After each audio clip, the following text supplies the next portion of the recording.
धर्मदंड मराठी वर्त लढा सत्याचा चॅनल लाईक शेअर सबस्क्राईब करा।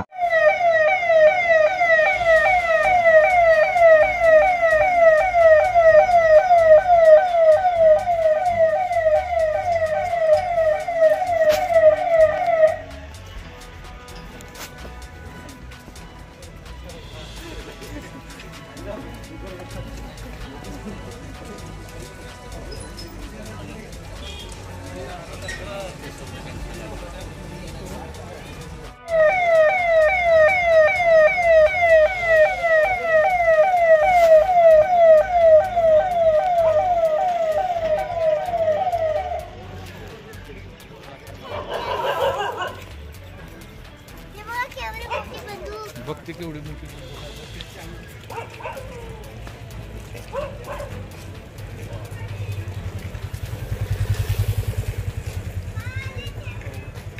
लोकसभा निवडणुकीच्या पार्श्वभूमीवर पोलीस प्रशासनाच्या वतीने पथसंचलन मुरुम तारीख 4।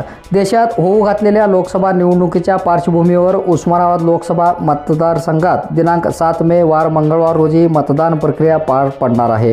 त्या पार्श्वभूमीवर मुरुम पोलीस प्रशासन व कर्नाटक राज्य राखीव पोलीस बलाच्या वतीने मुरुम पोलीस स्टेशनचे सहाय्यक पोलीस निरीक्षक Pawan Ingale, Karnataka police sub inspector Yuvraj Birade, Murum police उपनिरीक्षक नवनाथ गाडेकर यांच्या मार्गदर्शनाखाली दिनांक 4 वार शनिवार रोजी मुरुम शहरातील डॉक्टर बाबासाहेब आंबेडकर चौक, छत्रपती शिवाजी महाराज चौक, महात्मा बसवेश्वर चौक, साठे चौक, अशोक चौक, हनुमान चौक, डॉक्टर आंबेडकर शहर वाचनालय, भीमनगर मार्गे रूट मार्च पथसंचलन काढण्यात आला होता।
धर्मदंड मराठी वर्त लढा सत्याचा चॅनल लाईक शेअर सबस्क्राईब करा।